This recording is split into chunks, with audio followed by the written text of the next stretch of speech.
നമസ്തേ ഹരിശരണം. ഓം ഹരിശ്രീ ഗണപതയേ നമഃ. ഓം ശ്രീ ഗുരുഭ്യോ നമഃ. ഓം ശ്രീകൃഷ്ണ പരമാത്മനേ നമഃ. അഥ ശ്രീമദ് ഭഗവദ്ഗീത പ്രഥമോധ്യായഃ. അർജുന വിഷാദയോഗഃ. ശ്ലോകം 41. അധർമാഭിഭവാത് കൃഷ്ണ പ്രദുഷ്യന്തി കുലസ്ത്രിയഃ. സ്ത്രീഷു ദുഷ്ടാസു വാർഷ്ണേയ ജായതേ വർണ്ണസങ്കരഃ. 41 ശ്ലോകത്തിന്റെ അർത്ഥം ഇങ്ങനെയാണ്: കൃഷ്ണ, അധർമ്മത്തിന്റെ ആക്രമണത്താൽ കുലസ്ത്രീകൾ ദുഷിക്കുന്നു.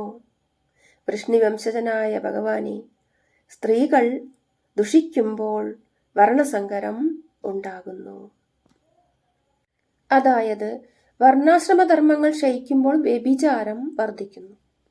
അതിന്റെ ഫലമായി സങ്കരസന്തതികൾ പിറക്കും. സ്ത്രീകളുടെ ചാരിത്രശുദ്ധിയും ജാതിവ്യവസ്ഥയും അന്യോന്യാശ്രിതങ്ങൾ എന്ന പോലെ കാണുന്നു. ചാരിത്രശുദ്ധി ഇല്ലാതായാൽ ജാതി വ്യവസ്ഥയും ജാതിധർമ്മങ്ങളും ഇല്ലാതാകും. വാർഷ്ണേയ എന്ന സംബോധന കൊണ്ട് ശ്രീകൃഷ്ണൻ വൃഷ്ണി വംശത്തിൽ ജനിച്ചവനാണെന്നും ആ വംശത്തിന് ക്ഷയമുണ്ടാകുന്നത് ഭഗവാൻ ഇഷ്ടമാകുകയില്ലെന്നും അതുപോലെ കുരുവംശത്തെ കണക്കാക്കണമെന്നും സൂചിപ്പിക്കുന്നു. 42. സങ്കരോ നരകായ്യൈവ കുലജ്ഞാനാം കുലസ്യ ച പതന്തി പിതരോ ഹ്യേഷാം ലുപ്തപിണ്ഡോദകക്രിയാഃ. അർത്ഥം: വർണ്ണസങ്കരം കുലഹാനി വരുത്തുന്നവർക്ക് വംശത്തിനും നരകത്തിനായി തന്നെ ഭവിക്കുന്നു. ഇവരുടെ പിതൃക്കൾ പിണ്ഡദാനവും ഉദകക്രിയയും ഇല്ലാത്തവരായി പതിക്കുന്നു. പും നാംനഃ നരകാത്രായതേ ഇതി പുത്രഃ. പും എന്നു പേരുള്ള നരകത്തിൽ നിന്ന് പിതാവിനെ രക്ഷിക്കുന്നവനാണ് പുത്രൻ. പിണ്ഡം വയ്ക്കലും ഉദകക്രിയകളും കൊണ്ട് പിതൃക്കൾക്ക് മുക്തി ലഭിക്കുമെന്നാണ് വിശ്വാസം. വർണ്ണസങ്കരത്തിന് കാരണമായ സന്തതികൾ ബലി തർപ്പണകാരികൾ ഇല്ലാതെ പിശാചത്വം പ്രാപിച്ച് വംശത്തെ ശപിക്കുന്നു. ശ്ലോകം 43. ദോഷൈരേതൈഃ കുലജ്ഞാനാം വർണ്ണസങ്കരകാരകൈഃ ഉത്സാദ്യന്തേ ജാതിധർമാഃ കുലധർമാശ്ച ശാശ്വതാഃ. അർത്ഥം: വംശഹാനി വരുത്തുന്നവരുടെ വർണ്ണസങ്കരമുണ്ടാക്കുന്ന ദോഷങ്ങളാൽ സ്ഥിരപ്രതിഷ്ഠങ്ങളായ ജാതിധർമ്മങ്ങളും കുലധർമ്മങ്ങളും നശിപ്പിക്കപ്പെടുന്നു. അതായത് വർണ്ണസങ്കരമുണ്ടാക്കുന്ന കുലദ്രോഹികളുടെ ദോഷങ്ങൾ കൊണ്ട് ഏറെക്കാലമായി നിലനിന്നു പോരുന്ന കുലധർമ്മങ്ങളും ജാതിധർമ്മങ്ങളും നശിക്കാൻ ഇടയാകുന്നു. ജാത്യാചാരങ്ങളെയും കുലാചാരങ്ങളെയും പരമപ്രധാനമായി കാണുന്നവർക്ക് മനുഷ്യവർഗത്തിന്റെ പരമധർമ്മം അറിയാൻ കഴിയുന്നില്ല. വേദങ്ങളിലെ കർമ്മകാണ്ഡങ്ങളിൽ പൂർണ്ണ വിശ്വാസം അർപ്പിച്ചു കഴിയുന്ന അജ്ഞാനിയുടെ ആശങ്കയായി വേണം അർജുനന്റെ ഈ ആവലാതിയെ കാണാൻ. ജാതിഭേദവും വർണ്ണധർമ്മങ്ങളുമെല്ലാം സ്ഥിരപ്പെടുത്തുകയാണ് ഗീതയുടെ ലക്ഷ്യമെന്ന് ഈ വിധത്തിലുള്ള ശ്ലോകങ്ങൾ കൊണ്ട് തെറ്റിദ്ധരിക്കാനിടയുണ്ട്. ശ്ലോകം 44. ഉത്സന്ന കുലധർമാണാം മനുഷ്യാണാം ജനാർദ്ദന നരകേ നിയതം വാസോ ഭവതീത്യനുശുശ്രുമാ. ജനാർദ്ദന, കുലധർമ്മം ക്ഷയിച്ചുപോയ മനുഷ്യർക്ക് നരകത്തിൽ എന്നെന്നും വാസം ആകുന്നുവെന്ന് കേട്ടിട്ടുണ്ട്. അതായത് നരകത്തിൽ നിന്ന് ഉദ്ധാരണത്തിനായി ജനങ്ങളാൽ പ്രാർത്ഥിക്കപ്പെടുന്നവൻ ജനാർദ്ദനനാകുന്നു. ജനാർദ്ദന എന്ന സംബോധന കൊണ്ട് എന്നെയും നരകത്തിൽ നിന്ന് ഉദ്ധരിക്കണേ എന്ന അർജുനന്റെ പ്രാർത്ഥന വ്യഞ്ജിക്കുന്നു.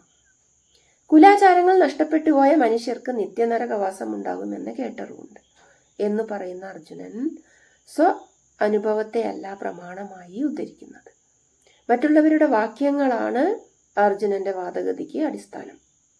തനിക്ക് ഈ വിഷയത്തിൽ കേട്ടറിവായി ലഭിച്ചിട്ടുള്ള വിജ്ഞാനം പ്രകടമാക്കി അജ്ഞതയാണെങ്കിൽ അത് അകറ്റിത്തരണമേ എന്നാണ് അർജുനൻ ഭഗവാനോട് പ്രാർത്ഥിക്കുന്നത്. ശ്ലോകം 45.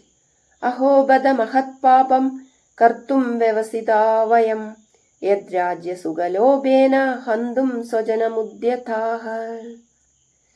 അർത്ഥം: അഹോ കഷ്ടം, നമ്മൾ വലിയ പാപം ചെയ്യുന്നതിന് ഒരുങ്ങിയിരിക്കുന്നു. രാജ്യവും സുഖവും നേടാനുള്ള മോഹം കൊണ്ട് സ്വജനങ്ങളെ ഹനിക്കുന്നതിന് ഒരുങ്ങിയല്ലോ.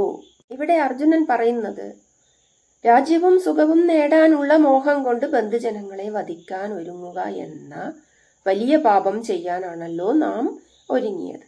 അത് മഹാകഷ്ടം തന്നെ. പരമഭക്തനും ധർമ്മനിഷ്ഠനുമായ അർജുനൻ അധാർമികമായ ബന്ധുജനവധത്തിൽ നിന്ന് ഒഴിഞ്ഞു നിൽക്കാൻ ആഗ്രഹിക്കുന്നു. പരമമായ ധർമ്മം വിവേചിച്ചറിയാൻ കഴിയാതിരിക്കുമ്പോൾ സ്വന്തം സങ്കല്പങ്ങൾക്കനുസരിച്ച് മനുഷ്യർ ജീവിതത്തിന് വ്യാഖ്യാനം കണ്ടെത്തും. അതനുസരിച്ചുള്ള കർമ്മങ്ങൾക്ക് ഓരോ വ്യക്തിയും വീതി ഒരുക്കുന്നു. താൻ എന്തു ചെയ്യാൻ ഒരുങ്ങുന്നു എന്ന കാര്യം അടുത്ത പദ്യത്തിൽ അർജുനൻ വ്യക്തമാക്കുന്നുണ്ട്. ശ്ലോകം 46. യതിമാമ പ്രതീകാരമ ശസ്ത്രം ശസ്ത്രപ്രാണയഃ ധാർത്തരാഷ്ട്രാരണേ ഹന്യുസ്തന്മേ ക്ഷേമതരം ഭവേത്. അർത്ഥം ഇങ്ങനെയാണ്: പ്രതികാരം ചെയ്യാത്തവനും നിരായുധനുമായ എന്നെ ആയുധധാരികളായ ധൃതരാഷ്ട്രപുത്രന്മാർ പോരിൽ ഹനിക്കുമെങ്കിൽ അത് എനിക്ക് കൂടുതൽ ക്ഷേമകരമായി ഭവിക്കും. ഹിംസയിലൂടെ പാപം ആർജിക്കുന്നതിനേക്കാൾ മരണം വരിക്കുന്നതാണ് ഭേദം. അതുകൊണ്ട് നിരായുധനായി ഉദാസീനഭാവത്തിൽ ഇരിക്കാനാണ് അർജുനൻ ഒരുങ്ങുന്നത്. നിരായുധനോടും ഉദാസീനനോടും പിന്തിരിഞ്ഞോടുന്നവനോടും ആയുധം പ്രയോഗിക്കാൻ പാടില്ലെന്ന് വ്യക്തമായ യുദ്ധനീതിയുണ്ട്. മറ്റു കക്ഷികൾ യുദ്ധമോഹികളാണെന്നിരുന്നാലും തനിക്ക് യുദ്ധം ചെയ്യാൻ ഇഷ്ടമില്ലെന്നാണ് അർജുനന്റെ പക്ഷം. ഒരു ഭഗവത് ഭക്തന്റെ മൃദുല ഹൃദയത്വം ഇവിടെ അനാവരണം ചെയ്യപ്പെടുന്നു. അർജുനന്റെ മമതാബോധമാണ് ഇവിടെ ധർമാനുഷ്ഠാനത്തിന് വിഘാതമാകുന്ന മൃദുല സമീപനത്തിന് അടിസ്ഥാനം.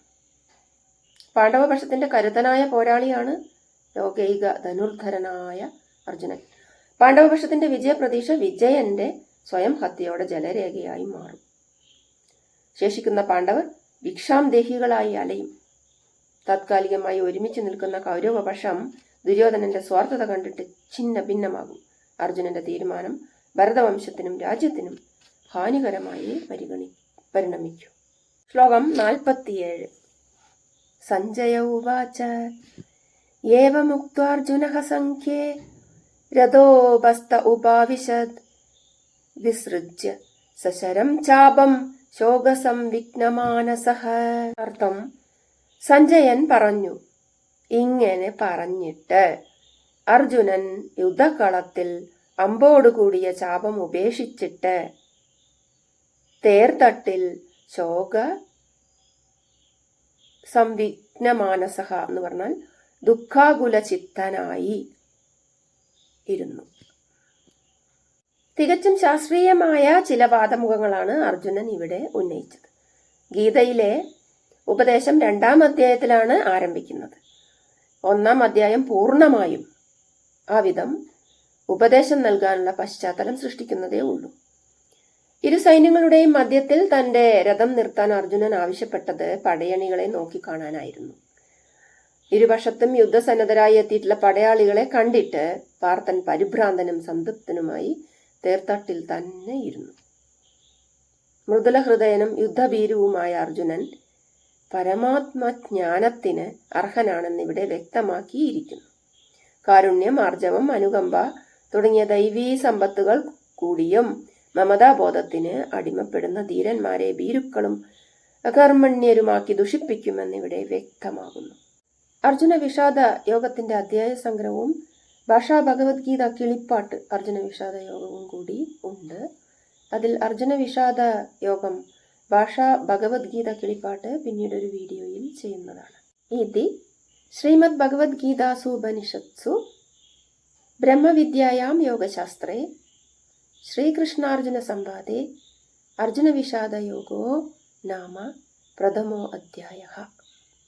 ശ്രീമദ് ഭഗവത്ഗീതയുടെ അർജുന വിഷാദ യോഗം എന്ന 1-ാമത്തെ അധ്യായം ഇവിടെ അവസാനിച്ചിരിക്കുകയാണ്. അടുത്ത അധ്യായം സാംഖ്യയോഗവുമായി അടുത്ത ഭാഗത്ത് കാണാം.